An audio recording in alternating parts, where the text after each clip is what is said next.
morning or good afternoon, depending on when you're listening to this. It is Dorothy, your host of the Death in Cambodia, Life in America podcast. I am back with another incredible guest for you guys. Today, we have Caylee So. She was born in a refugee camp in Thailand in 1981, just after her parents escaped the Cambodian genocide, or as people know as the Khmer Rouge. Shortly after high school, Caylee joined the Virginia Army National Guard, where she served 2 tours in Iraq. Thank you for your service. She also received her MFA in film directing from Chapman University. Caylee is the co-founder of none the less than the infamous Cambodian Town Film Festival, and her award-winning feature film, In the Life of Music, was Cambodia's 2018 Oscars submission. She is one of the first Cambodian directors in Hollywood. I am so excited to have you on, Caylee. Welcome to the podcast. Thank you for having me on. Jumriap Sur, everyone out there listening. Yes, Jumriap Sur. I'm so excited to have you on. First of all, just thank you for coming and joining us. I wanted to start the conversation by taking it back to when you were born. You are considered what many people in our community call a 1.5er, right? So you were born in Cao Dang. Do you remember anything from growing up in the camps at all? No. I was born in Cao Dang in 1981, so I was there for about maybe two years before we made it to the Philippines, and then 4 years we made it to America. So very vague memories of Cao Dang. In fact, I didn't even know I was born in a refugee camp until like later in life. I just thought I was born in Thailand. I thought Cao Dang was like a city in Thailand. Not until I did, later on as an adult did I realize that Cao Dang was a refugee camp, because as a kid, you don't have an understanding of what a refugee camp is. So no. What was that experience like? I mean, just learning the fact that you were born in a refugee camp. I can imagine, from my experience anyway, and from what I've read from some of your interviews, like, your parents were not super open about their experiences during the Khmer Rouge. It's very common that not many of them are. So what was that whole experience like, kind of learning about the fact that you were born in the refugee? I think maybe like a lot of parents of that generation or their generation, they survived the genocide and they came here. And when they talk about the war, they don't talk in full details about what the war is, right? They talk about it in passing. You understand this. I've heard conversations like that. And so my parents are like that too. They'll say things offhandedly. So I always thought, like, when my mom says stuff like "Janana pot," when your parent go "Janana pot," everyone was so hungry, So I always thought it was like an era, growing up. I was just like, oh yeah, their generation, they were hungry, but Janana Pot means in the era of Pol Pot, which is in the genocide era, So whenever they would refer to the genocide, they would always say Janana Pot. So growing up, I always thought it was just an era in which, like a decade or something like that, they were speaking of. To me, as a kid or growing up, I didn't take it for its full meaning or impact. When they said they were hungry, I'm like, oh yeah, we were poor, we were hungry. Now we're less poor and we're still a little hungry, but not as hungry as they were when they were in Janana Pot. That's how I interpret that conversation as I was growing up.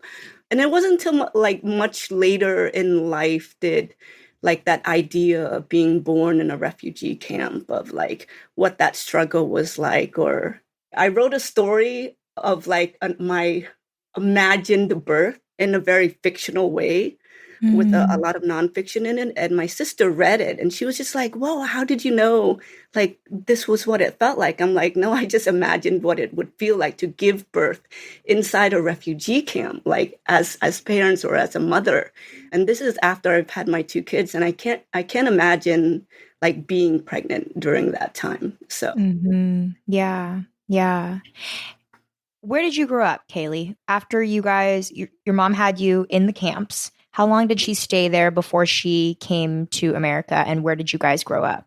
My family had a choice between going to San Francisco, where my dad's cousin was, or to Virginia, where my mom's sister was, because they had arrived to America first.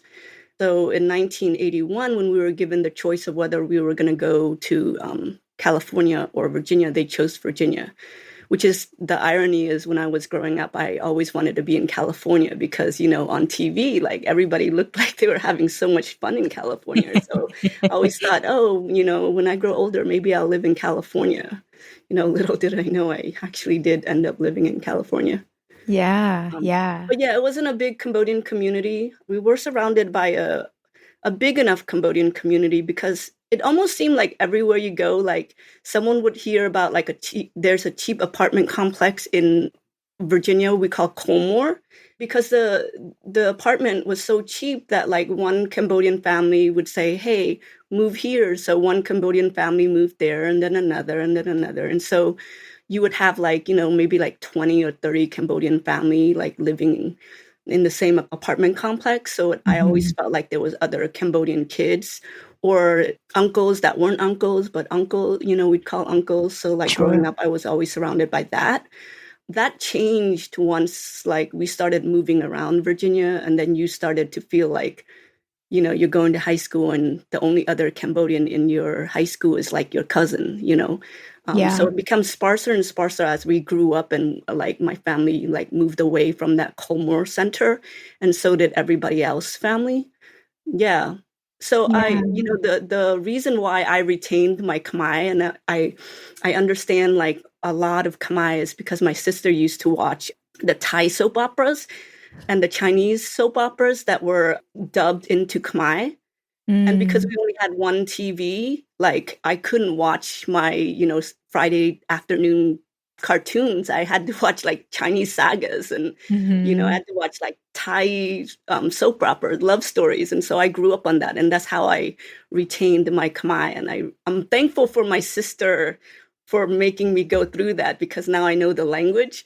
But when it was happening, I was just like, can I just watch my cartoons? And why do I have to watch all these love stories? I can totally relate, but on the opposite side now, because I actually don't understand or speak a whole lot of Khmer. And I wish I did. I wish I had something or someone besides my parents, but my parents started speaking English quite early on with me, only because they were so involved in American business quite early on. So because of that, I think I ended up growing up just like hearing it and semi understanding it, but I don't feel confident enough to speak it besides, Jumbip Sua and Akon and stuff like that. Growing up in Virginia, I can imagine without having that strong Khmer community around you, along with every other Cambodian American out there, I would imagine, there's always like a point in your life, especially I feel like around the teenage years, where you kind of struggle between your Cambodian identity and your American identity. And I want to learn a little bit more about what your relationship is like with being Cambodian back then when you were growing up. My teenage years, I honestly don't remember ever thinking like I had any conflict between being Cambodian or American. But I did feel like I didn't embrace like my culture as much as I do now. And the reason why I say that is because I didn't have any Cambodian friends at that time. I remember, I think it was middle school.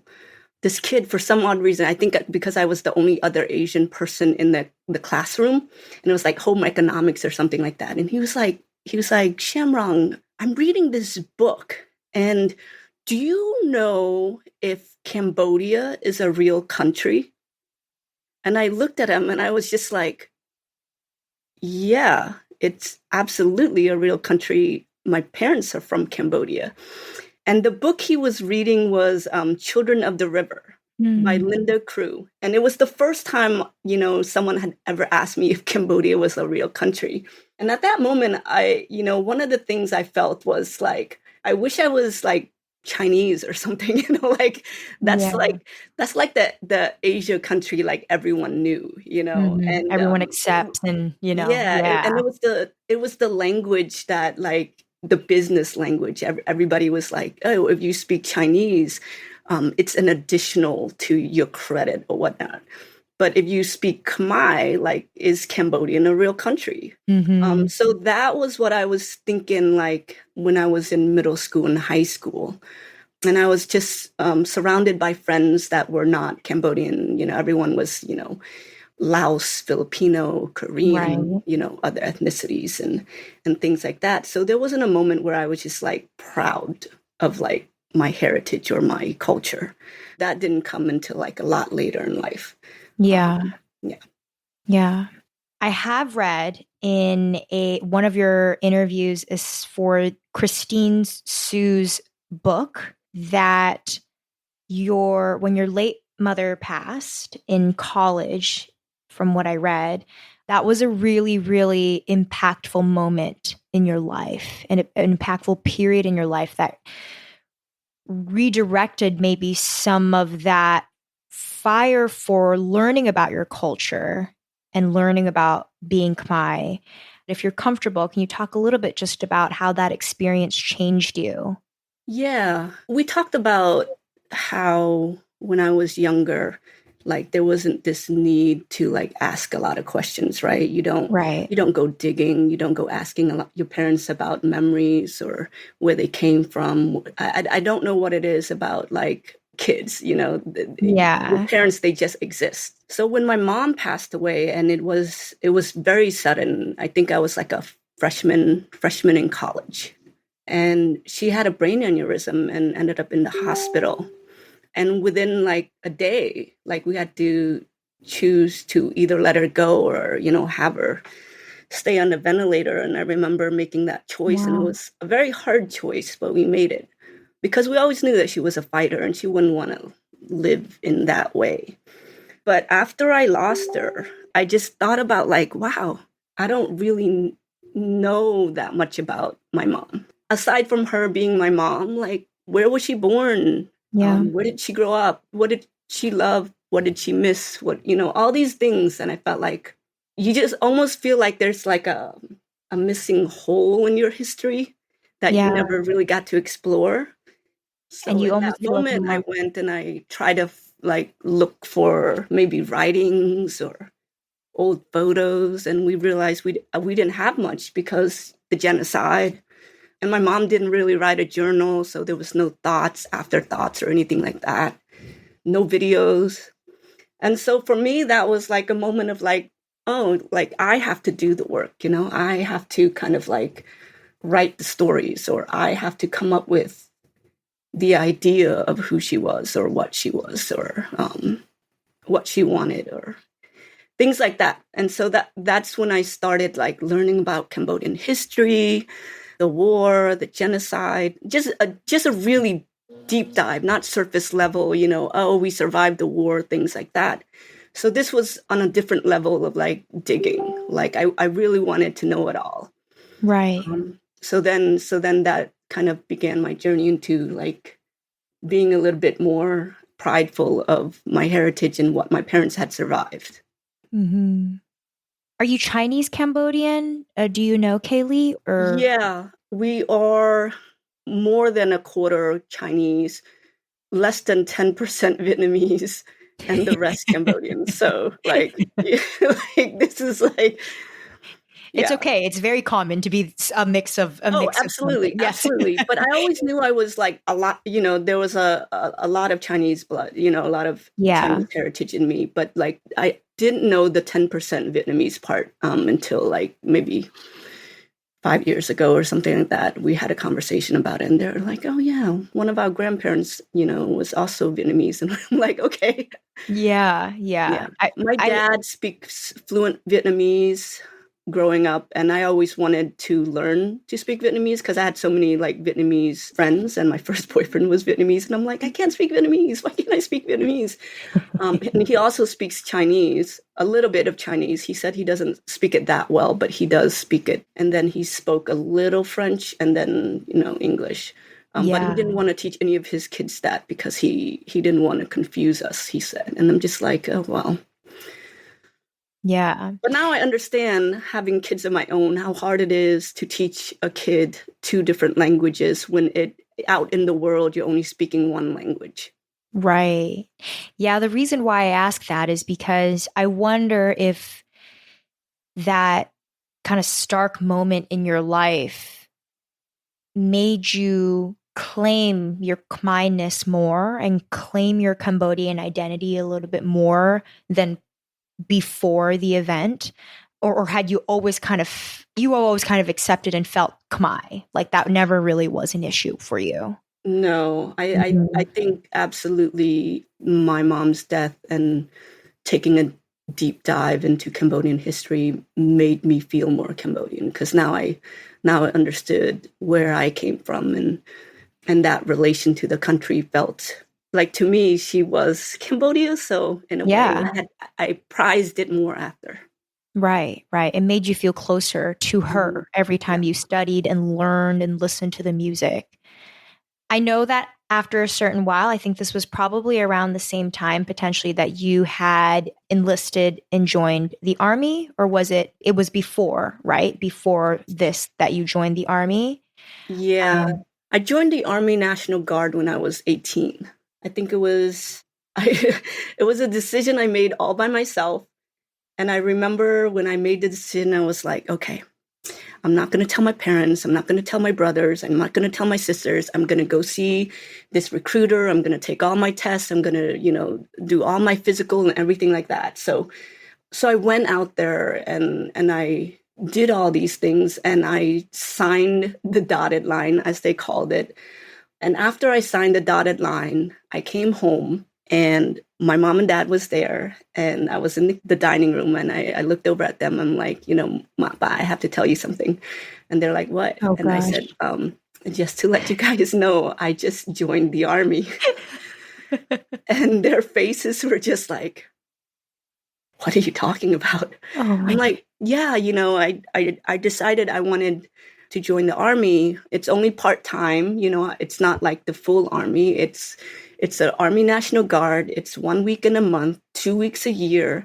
I get to serve my country. I get to go to college and all these things." And then my mom just looked at me, and she was so sad. She was like, "Oh, I could have taken another job and pay for your college," something like that. Yeah.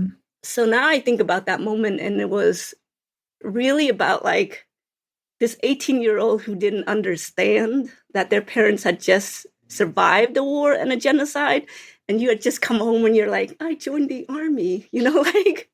It's like So you now had, in retrospect, like 10, 15 years later, I look back at that moment, and, like, the faces feel different to me, or they seem different. Now I understand it more, like, mhm. having knowledge of the history, having knowledge of what it is to be a parent, and things like that. So now I know what that those facial expressions are.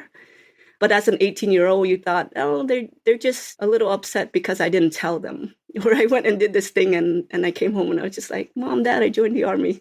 And my brothers and sisters were just like, "Yeah, Caylee doing Caylee things," because I was always the kid who, like, I always felt like it was easier to ask for forgiveness than permission, because if I had to ask for permission, I would be talked out of things, and I didn't want that.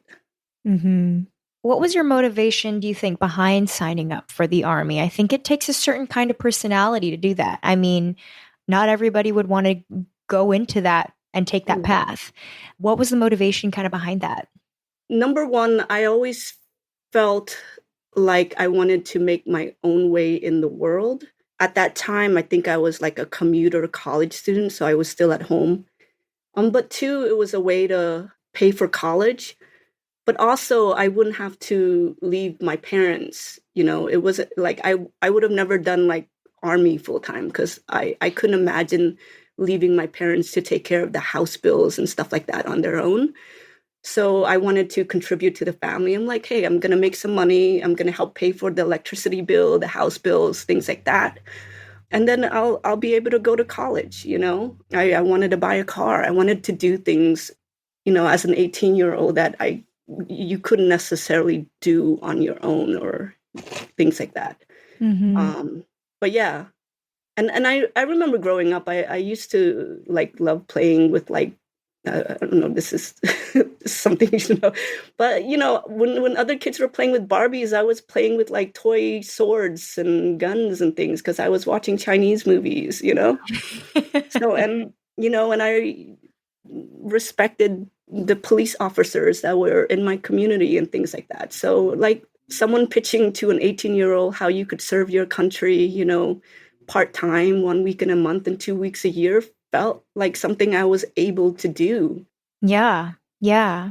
You served in 2 tours in Iraq. Is that correct? Yeah. How has that shaped you in that period in your life? How has that shaped who you are today? In what ways did that time impact you? I think you view the world differently. I think after an experience like that, when you're kind of deployed in Iraq, the way the world sees you in uniform or as an American shifts. Mm-hmm. Like I think I remember thinking at that time if it was right for us to be in that country. And then I knew it was like a bigger decision than like a 20-year-old, had the right to think of. Like I couldn't fathom it. But when we were on the road, I just looked at the way everybody else was looking at it, Americans in uniform. You had Korean soldiers who were looking at me like, oh my gosh, it's this female in uniform. Like that was an oddity, right? So to me, that was the thing when I came back. I was like, okay, like it's much different to be in America in uniform, but to be outside of America in uniform is a completely different ordeal altogether. And just the way I see war is different. Mm-hmm. And these wars are still happening. There's always this conversation about whether America should be in this country, shouldn't be in this country, when we were not in this country. Like we should be in this country to peacekeep and things like that. And it becomes such a blur because at one point you want to be proud that you're in uniform, and at some other points you're conflicted about America's role in certain wars, right? Yeah. So that was always like a conversation you have with yourself. Yeah. Did you ever have internal conflict during that period as you were wearing the uniform and also understanding that your parents had survived the genocide and the war during that time? Like, was that ever kind of in your mind, or was it more so you signed up, you were 18, you signed up, you thought it was a good opportunity, and here you are? Do you ever have that internal struggle? You know what it is? I viewed it as a responsibility. Like I signed the dotted line. This is my job. When the country calls, you don't make those decisions. You signed up to serve, right? Right. So for me, if I didn't go, someone else would have to go in my place, right? I was never conflicted about whether I was going to go, wanted to go. That is just something like I took as a responsibility. I'm a person in uniform. The country called, I'm answering, right? The only thing that I thought about was maybe because my mom left so suddenly, and I wish I had a letter or something from her. I remember before each deployment, I would write a letter to my family, and then I'd stick it in my desk drawer, and then I would go off. That way, like there would be last words. I don't think my family even knew I did this, but and I don't even know where I put those letters after I came back. But I did that before every deployment, and then I put it out of my head because when you're off to war like that, you can't think you're not coming back or you're going to get shot. I feel very, very lucky because so many times over there where things would happen and I'd be like, oh wow, I just barely, I'm my lucky life to be just flashed alive, before my eyes. Yeah. I'm like, wow, my mom's taking care of me, like things like that. So, and then you come home and, you think you're going to integrate into civilian life and then you get deployed again. Yeah. I know in a past experience, in a past interview, that you had mentioned there was one night where you and your comrades were kind of sitting down to watch a movie. I think it was Million Dollar Baby. And you, just for a moment, in the midst of all the chaos, you and your comrades were able to find a little bit of peace through watching a movie that kind of transported you out of your current situation. And you felt, correct me if I'm wrong, that that was a really, really powerful thing that a movie can do. And so, I'm thinking about all the experiences that you've had being in the army, losing your mom, unfortunately, so early on, that kind of reignited your Khmer identity, and then having experiences where you sort of felt like maybe storytelling or movie making would be something that could contribute good in the world. And so I'm thinking about your journey to becoming what you are today as a director. And I wanted to know, was that moment the moment you knew you wanted to be a director? Or how was that journey from army to director? Because that is quite a jump. uh, I've always liked theater and I've always liked actors. Because you watch television, you're like, oh, what is the actors. You don't really, as a kid, you don't think about like the directors or the people holding a camera, all those things, right? Sure. So in elementary school, we put on a play called Deadliest and Icarus, and I remember being cast as the narrator in that. And I remember, the first moments before getting on stage, I had butterflies in my stomach. But when I got on stage, something very powerful about narrating a story. And that was when I started to kind of like acting, right? Or the actor. And then for a while, I took lots of theater classes through middle school and through high school. But I loved actors, or I loved the idea of acting, but I hated being on stage. And I never knew, I never thought about anything other than that, right? You're not thinking about the directors and whatnot. So years later, when I was deployed in Iraq, we were on a mission from Iraq to Kuwait. And I remember there was a movie that I really wanted to watch with Hilary Swank, and it was directed by Clint Eastwood. I found a DVD at a bootleg stand, and instantly I was like, I gotta watch this movie. The movie was a new release. So I bought the DVD, and then I went to the MWR Center, and I waited in line to put this DVD in so that I could watch it. And I remember when I was watching, and I was the only female soldier in the room, and everyone else was a male soldier. And towards the end of the movie, I wanted to just bawl. Mm-hmm. But I just looked around and I was just like, you cannot be bawling in front of everybody like this. So I looked up like this. I sat there and I was just like this, and trying so hard to be all and macho and meanwhile, I'm oh, I gotta go cry outside, So then when the movie ended, I did go outside because I was just so emotional about this character's journey, right? And for those 2 hours, you forget that you're in uniform, you forget that you're in war and whatnot. And it wasn't until the end that I was outside, and I was just wow, that's a crazy experience, to just forget. And I think that was the moment where I thought about who gets to do that. And then I researched, and I was just oh, a director is the pilot, the creative pilot of the ship. At least that's what I read. And so I thought, maybe instead of acting or theater, I wanted to actually direct. That way I could be the storyteller, the person who comes up with these stories. Yeah, and that was when the seed was planted about being a director. And I remember when I came home from that deployment, I changed my major from business to creative writing, because I knew creative writing meant that I could find a way to tell a story. And then later on, I could shift to filmmaking and directing, because the college that I went to at the time, George Mason University, didn't have a film program, but they did have like a communications where you can, pick up this small camera and do these little videos.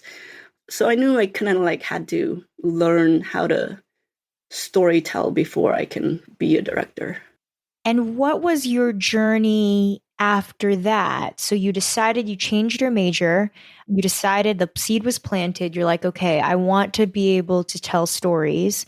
What was the journey after that? I know that at this point, you are one of the forefront headers when it comes to highlighting Cambodian stories. What was your path to get where you are today? So after that, I started to like write. I think I applied for an internship after I would graduate from my bachelor's degree in creative writing. I thought I would take an internship and learn how to make movies by making movies, by doing work. So I remember applying for like internships at I don't remember if it was the Jimmy Kimmel or one of the late night shows, and I believe I was about to graduate that summer. I had just had my 10-minute play, which was going to be produced on stage that fall or spring as well. And then I was going to move to California, take this internship, and just learn how to be a director, like boots on the ground, with my creative writing degree.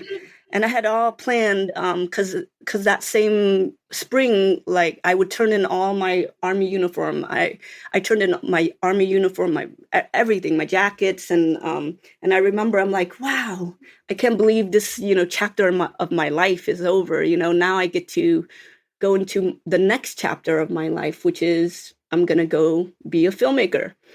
And then the day that my play, which was called Talking War, ironically, was in production, and I was at the store and I get a phone call and I look at my phone and it's like my first sergeant or something like that. And I just remember I'm like, fuck, like there's just this like, there's this alarm in your head when like you don't get this phone call often. And when it does, you're like, fuck. This is not a good thing. It's like, I thought I left this behind. Yeah. Why? Yeah, and I picked up the phone and there was my sergeant telling me that I had to go to my weekend SRP. And an SRP is a soldier readiness program, right? So right away I'm like, I'm getting deployed. So then I go back to the theater and my show, The Talking War, was going to be acted on stage. And I remember watching that and I was just like, oh, here we go again, chapter 2 of this. And then I did go to the weekend drill. I did find out that, I was stop loss. Stop loss is when the military is allowed to push a pause button on your contract. Because I had I think 2 weeks left in my contract. So I was stop loss and I would be deployed again. And in fact, this next deployment, it wasn't even with my old unit because I had already left my old unit. My old unit, I would have been deployed. It would have been like on the first deployment, there was like 40 females, 30 to 40 females, and like 100 guys, 100 males. With this second deployment, it's a whole new unit. I didn't really know. I was going to be attached to an infantry unit because at that time, females weren't allowed to be in an infantry unit. So I was going with the mechanic unit.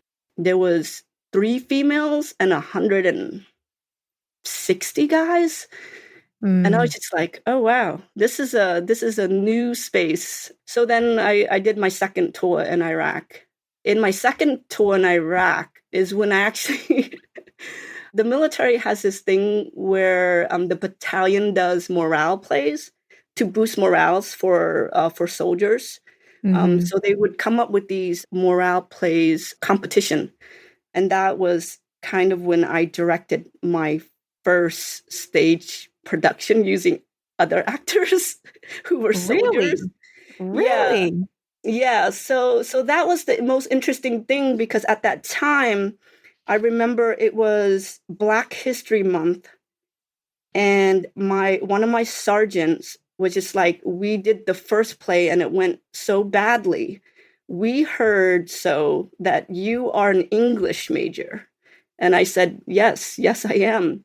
And he was just like, would you like to write this next play for us? And I'm just like, what do you mean?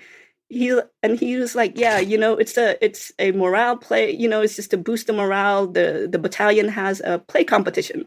If you win some medals and possibly like a $20 gift card to the PX, which is the army equivalent of like a Walmart.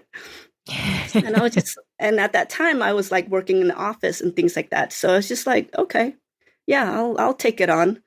And I remember writing this really, really interesting play, and it was like using 3 actors, and they were at an insane asylum or something like that. And they all thought they were like, I can't even remember who the person was anymore. Carver, I believe. And they were talking to the psychiatrist. And I just remember the play was so interesting. And afterwards, everybody just like, they were like, that was so good. They're like, we have to do something for Women's History Month. I'm like, oh, I thought it was a one and done. So then my first sergeant and my captain came up to me afterwards. And they were so proud that like everybody really loved like our 10-minute play. They were just like, okay, the next one, anything you need, you got it. And I'm like, what does that even mean? So the next one was Women's History Month. In that particular play, like everybody wanted to be a part of it. They're like, okay, what do you need? So I made it, instead of 3 people, I made it was like a 30-person production, like there were people that were spying on other units to see what kind of plays they were producing. I mean, like everyone was just coming with A games. There were like people who had like voices of like Luther Vandross singing songs and stuff, opening up this 10-minute play. And I was just like, wow, this thing is really competitive. And for that, experience to be the first time I've ever directed anything in my life was kind of crazy to think about now. But I remember it was just this experience of being in wartime and trying to get my friends to all act, and then to have their understudy be, because like if they were on a mission, someone else would have to do it the day the play was going to happen, and I would be everybody else's understudy. It was a kind of a strange atmosphere to be in wartime and then to put on this like play, I find it fascinating. There's so many contrasts in when you look back at your life and you think about like how you have this creative side, but you always had the tours that you went on, and every tour seemed to deepen your love for the arts and for the creatives, even though those two things are almost completely opposite of each other when you think of them as is. And so, I think it's incredible that you have such a passion for the creatives and for the arts. I feel like that's why you've become so successful.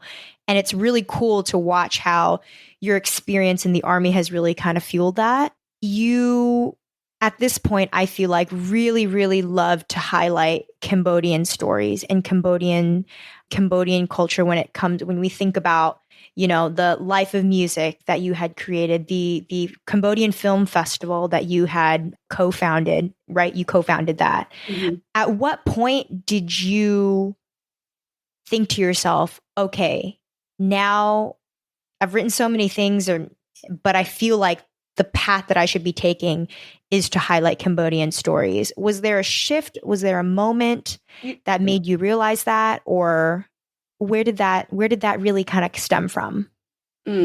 So I think I stayed away from telling the Cambodian story for a very long time. It wasn't until my thesis year, my 3rd year at Chapman, the final year, did I sit down, and it was accidental, in fact, because I had a sci-fi idea.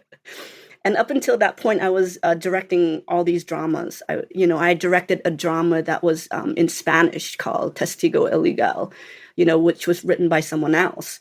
And then everything before that was also just not Cambodian at all. In fact, I hadn't even stepped into the Cambodian community yet, because Chapman University in Orange County felt like an island all its own.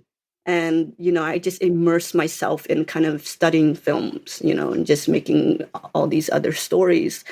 And my thesis idea was like some short sci-fi drama. But I hadn't flushed out the idea yet. So I was just like, okay. And I had to go into class and pitch an idea. And so I knew I couldn't pitch that idea because that idea was like, wasn't even a log line yet. But I knew I had another idea. And this idea was something that I've had for a very long time, even when I was in Iraq, in fact, because it was part of the short story that I had written as my submission. And it was called like Diary of a Gambler. And I remember that, when I was in Iraq, I was like, I'm going to go get my MFA in filmmaking, and I need to write a short screenplay to submit as my application. And my application was Diary of a Gambler. And that was from a point of view of a, young Cambodian girl. So I remember walking into class that morning, and I said, my story is about a 17-year-old girl who lives inside a Cambodian gambling community, who struggles with gambling addiction and her father's gambling addiction. And my professor at that time just looked up at me, and he was just like, what does a Cambodian gambling community look like? He was so intrigued. And he said, yeah, I'm interested. Like, go write that. And I looked around and I was like, oh no, like now I have to go write this thing, So then I went and I wrote the treatment for it. And the treatment is like a 1-2 pager. And it came so easy and so fast. It's probably still the fastest thing I've ever written in my life. And so the next week I turned in this treatment.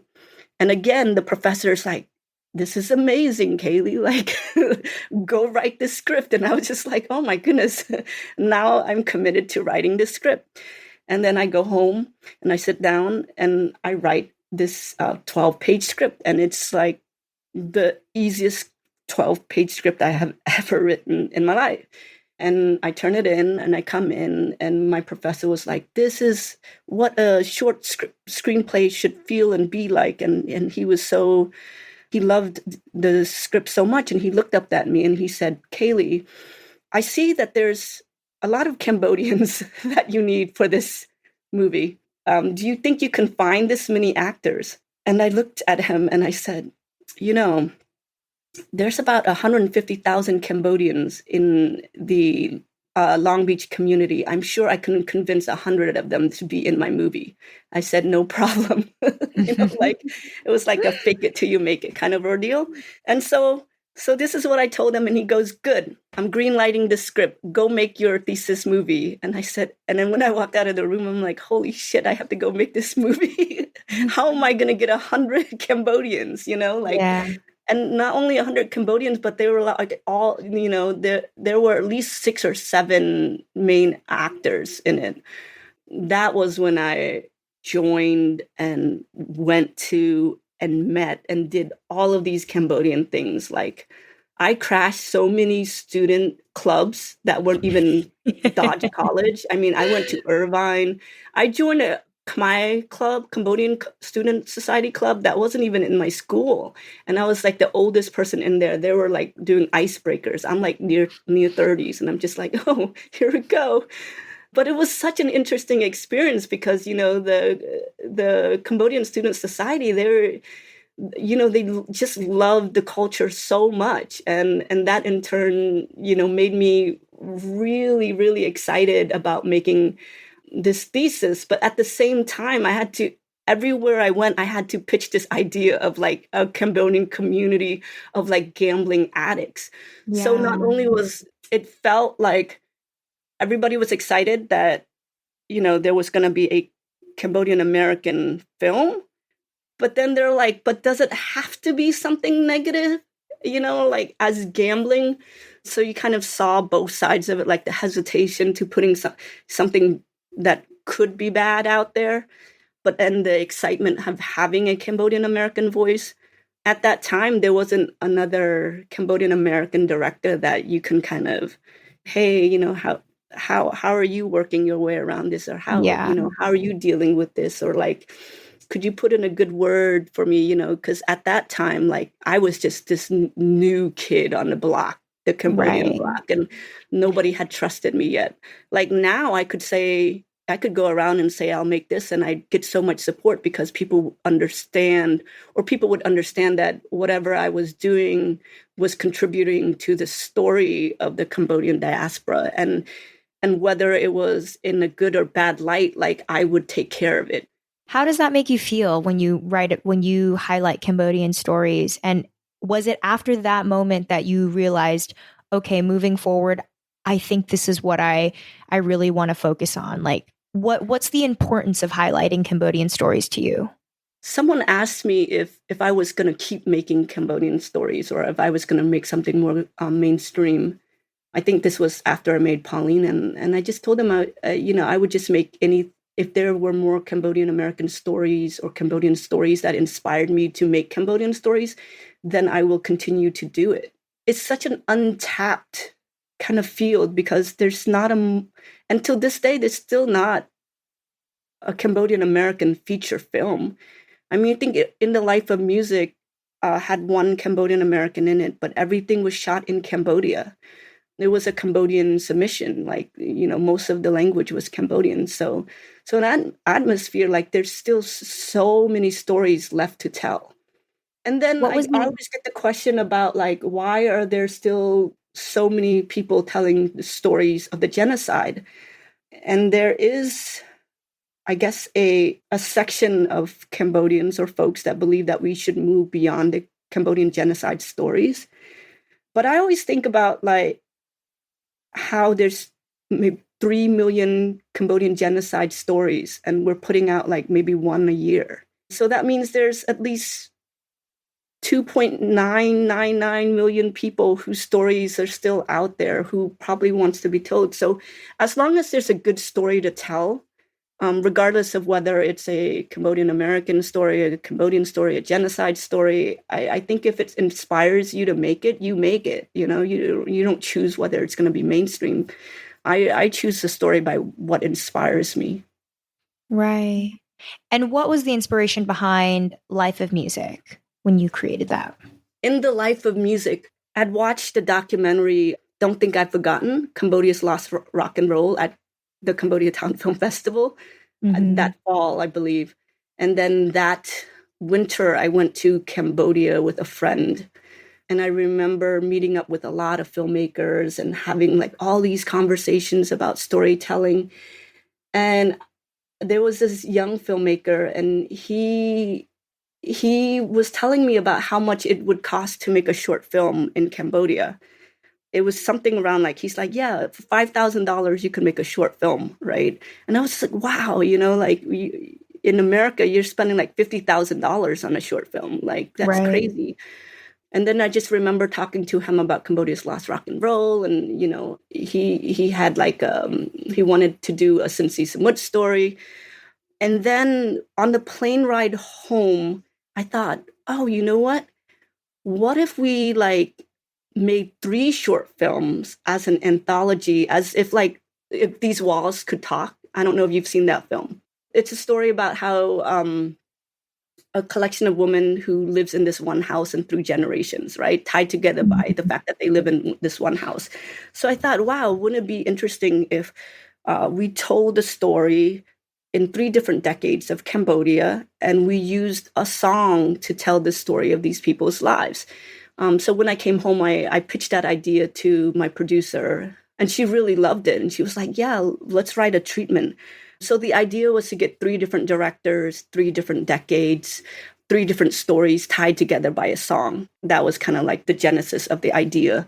And then as we were in production for it and things like that, it evolved, right? It became a story about one family, 3 different decades and things like that. And that happened like over time, like during pre-production, production. And even while we were shooting the film, I remember during the break from shooting, it might have been The Song of Love. I think we shot that one first. So that section in 1968 was called The Song of Love. And we shot that one first. And I remember watching, and I'm like, oh, I have to go revise The Song of Death, which is the second decade, which is the genocide decade. So in that 2 weeks that we took a break to build this village, right? I was in my hotel room. I was like making all these like script changes, like based on like what I had seen in the Song of Love. And I remember going into there. It was such an interesting way of filmmaking because I had never changed the script while we were making the film before. But it happened because I had loved this idea of staying with one of the mother a little bit longer. And so that happened. And then we shot the Song of Birth. Did we shoot the Song of Birth last? Yeah, that was how it happened. And by the time it was in production, things like that, that $5,000, per short film was not at all what we paid, what took to make the movie. To the credit of my producer, Nirdai, while I was in Cambodia, we were spending the money, we were in production, we were getting like camera sponsors and things like that. She was like looking for money to fund the rest of the film because we were already there, like kind of like in the midst of making the film. So not only was the script changing, but also the amount of money it would take to make the film also change. Right. Because at that time, even the script itself was kind of like growing and growing and growing. Yeah. It was definitely an adventure to make that film. When you think about your success in being one of the first and probably only still Cambodian-American directors, and if I'm missing anybody, I'm correct me if I'm wrong again, but when you think about your success, do you think it's because you just happen to be there at the right place at the right time in terms of going into this field, and that there were not that many people who were Cambodian at that time going into directing? Or do you think it's also something to do with the types of stories that you're drawn to and the types of stories that you like to create, or maybe both? What do you think has been the biggest contributor to your success to this day? I mean, I think it takes a little bit of everything. We always say it's a miracle to get a film made, like a feature film. Like it's just Right. when you get it done, it just feels like a miracle because it takes so much collaboration. It takes so much luck, right place, right time, Right. right financier. It just takes a lot. So I don't know if it's like one thing in particular. I think that was helpful that I just literally jumped off a cliff and was just like, I'm just going to be a filmmaker. I'm not going to take a job. I'm going to live and eat and breathe and make film for the next 3 years, because I had walked into that classroom for the very first day and I knew that I had the least amount of film experience, but the most amount of like life experience. Because I remember when I was my first day at Chapman University, like everybody was younger than me. Everybody had editing experience or some kind of filmmaking experience. And I felt like I was the only one who was in that room who was like, oh, shoot, I've never really like edited a film. But that was why I chose Chapman University, because their application asked for people with life experience. And I knew that I had at that time felt I had lived so much in the 28 years that I was alive. So I knew I had that to offer. And then it was just about finding my voice. And I think when I made Paulina, my thesis film, that I felt like was the moment where everybody understood what my filmmaking voice was. Even I now understood, right? It was a film that was very Cambodian-American. It was a film that was also universal, Gambling addiction doesn't just happen in the Cambodian community. I was just very specific because I knew what that world looked like, and I knew I could paint that world for people, and that the Cambodian community would see it and know it, and then the rest of the world would just be invited into this world with us. So in that respect, like Paulina was my like hard launch into like the Cambodian-American like storytelling verse. And I still think there's a lot of stories left to be told, And so we're constantly thinking about like, what is the next story? Was that a big reason why you co-founded the Cambodian Film Festival? You felt like it was extremely important to highlight other filmmakers and other people who are trying to elevate Cambodian stories? I think that was Pratchett's brainchild. I think that he grew up in Long Beach. I did not. Mm-hmm. So he had always craved like a place or a platform for just a Cambodian story to be seen on the big screen. And I don't know if you know Pratch, but he's a Cambodian-American rap artist, or he's touted as the, one of the first rap artists. And when we became friends during Paulina, I used his music in the film itself. And I remember after graduation, he had pitched to me the idea of being on the selection committee of the Cambodian Town Film Festival. Now, the Cambodian Town Film Festival was just an idea at this time, but he was adamant that, like, he wanted to make it happen. And I just wanted to watch more Cambodian stories. And I was just like, oh, that's exciting. I could just watch Cambodian films and just decide which one gets shown on the big screen. Like, that seems like a very good job, As the planning for the film festival happens, I'm a very logistical person. And I remember thinking what are the steps that you need to do to make this Cambodian Film Festival happen? I think he had the idea, and he had the support of the community and things like that. And I looked up to see what it would take to make a film festival. Then the pieces started to fall together. I was like, look, we got to find the films, we got to make the website, we got to do the applications, we got to get it out there if this thing is going to happen. So then it just became like a two-man job. I accidentally inserted myself into being a co-founder without realizing it, because in my brain, I'm like, okay, how does it, in the same way, how do you get a film started? I was like, how do you get a film festival started? I looked up Sundance and I looked up all these applications. I'm like, these are the questions you should ask. This is what we're, what films are out there? What does it look like? And we weren't even thinking about the audience per se yet. We were like, if we build it, they will come kind of ordeal. And they really did. That first year, we went around, we told everybody about the Cambodian Town Film Festival. And on the morning of the first screening, there was a long line wrapped around the art theater. And we were just like, wow, they did come. That's amazing. We've been craving it. It. Yes. Yeah.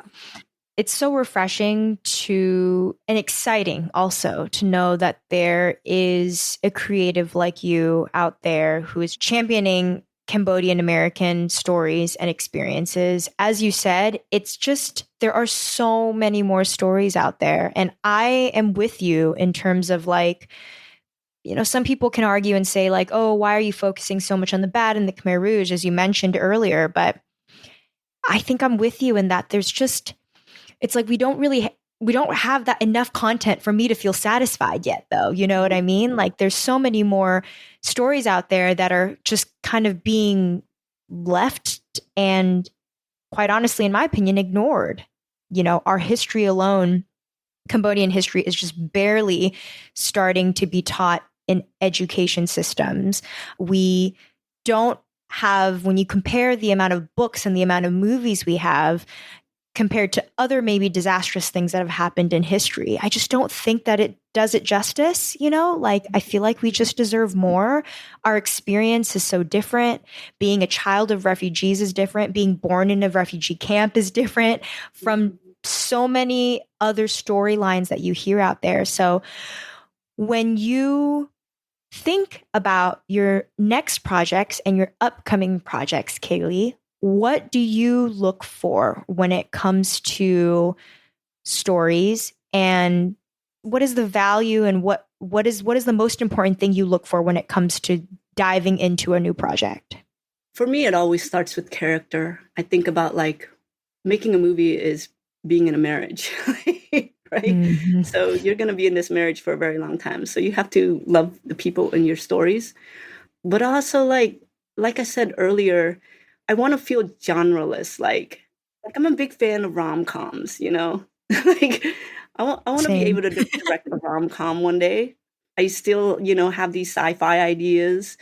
We're currently in development on a historical horror film, and that is the next movie that we want to produce and make, and I'm very excited about telling it. And when that is greenlit, we'll come back and we'll have a conversation about that. But yeah, we have a lot of things in the works. I know I'm also producing a sports drama with my producer, so we'll see what the next one is. But I think it's genreless. I think it's just like what characters inspire you, what story inspires you, and you just make it. I don't think you think about how niche the audience will be, because that sometimes gets asked, like, who's going to.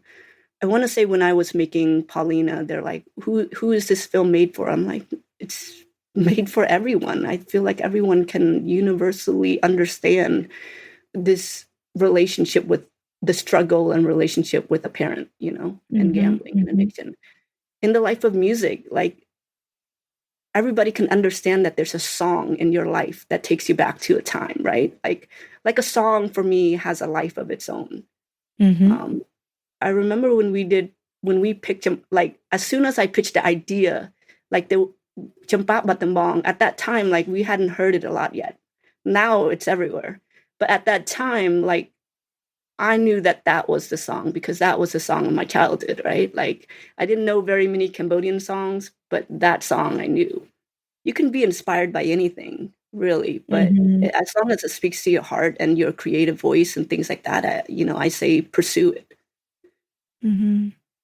Well, Caylee, thank you so much for coming on here and sharing your knowledge, sharing your story, sharing your journey. You have so many. I think what makes you unique is that you have so many different facets of life experience that I feel like you did not take the normal, quote unquote, normal path to becoming a director. And in every point in your life, you had always been diving head on into something that you had no experience in previously, and yet you just kind of tackled it head on. And I think we need people like that, especially in our Cambodian-American community, somebody who, as I said, championing our stories, and or at least just being a representative, to be honest, because there's just not that many Cambodian directors out there. You just recently interviewed another Cambodian-American director, didn't you? Buntun, yes, he is also, and I've said the same thing. I told him too in the interview, and I was like, we need like 10 more of you guys out there. Like we're counting up slowly. But the amazing thing about the last film festival is we had an entire section of short films made by Cambodian-American directors. And that is something that I would not have thought about happening 10 years ago. There's so many more now, and I'm grateful and happy to be in this moment with them. Yeah. There's definitely a renaissance, as I would say, that is kind of happening within our community. But Caylee, you have been in it for longer than I feel like most people who are now coming in. Yeah, I just wanted to say thank you. Thank you so much for coming on. Thank you for sharing your life experience and your work. I'm sure that all these up and coming directors are looking at you as definitely their inspiration. If people wanted to find you and your work, where can they find you? I'm on Instagram. I think it's at Caylee So. And at Cambodian Town Film Festival. You can always follow Cambodian Town Film Festival if you want to know what stories, movies, or things are out there that are Cambodian-American, Cambodian content. Yeah. And also, we have I think in the next, I want to say May or June, my film, The Harvest, is going to be my feature film. My second feature film, The Harvest, is going to be released. So look out for that. That one is produced by Dua Moore, who also stars in it. And it's a Hmong American family drama, which is kind of another world that I knew nothing about and kind of dived into as we were making the film.